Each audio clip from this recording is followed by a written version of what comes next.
A professora Aline vai iniciar a apostila do segundo bimestre, trabalhando com o módulo de filogenia, uma forma diferente de representar a evolução. Quando nós falamos de filogenia, filogenia é a parte da biologia que tem a função de estudar os ancestrais comuns de determinados seres vivos. Então, assim, a gente pode pensar que todos os seres vivos eles têm ao menos um ancestral comum, e esses organismos já viveram, já existiram ou existem, descendem de um mesmo parentesco evolutivo. A forma gráfica de se representar esse parentesco é através da árvore filogênica. Essa árvore filogênica é mais ou menos aqui, vem de um indivíduo comum e elas vão se dividindo e dão origem aos diferentes grupos, sejam eles animais ou vegetais.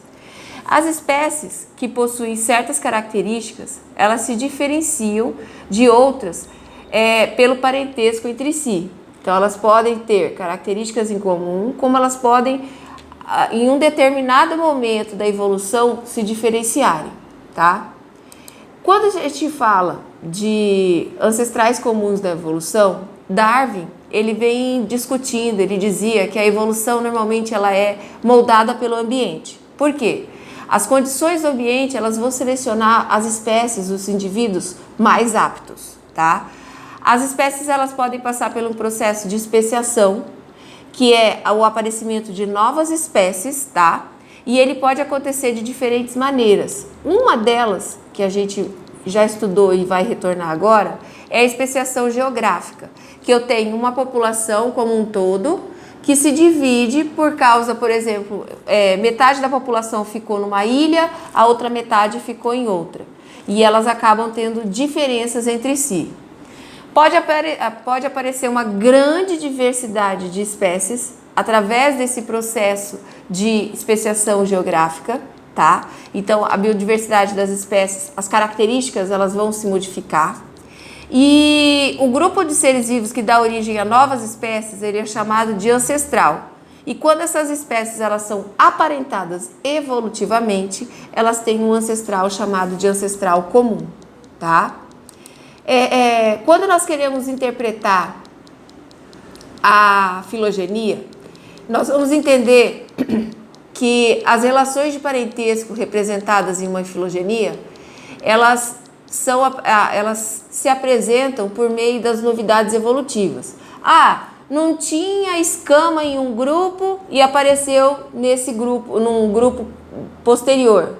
Então, é uma novidade evolutiva que só vai se apresentar, por exemplo, no grupo dos anfíbios, no grupo dos répteis, adaptação de cabeça, forma de se alimentar, são novidades evolutivas.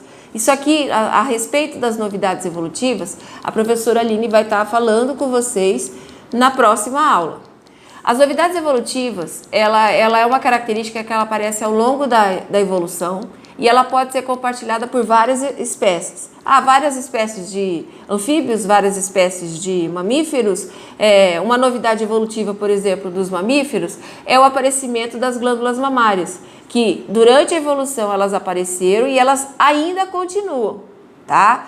Então, por exemplo, eu tenho um ancestral comum de um ratinho, aí ele vai se dividir em outra espécie, a partir daqui ela vai ter cauda felpuda, a espécie B, ela vai se dividir, ela vai ter, além da cauda felpuda, ela vai ter orelhas grandes, aí ela vai se dividir em mais uma outra espécie, ela vai ter bigodes, e a espécie D e a E, que seria a bifurcação do ramo, ela vai ter as três características juntas no mesmo indivíduo, ok?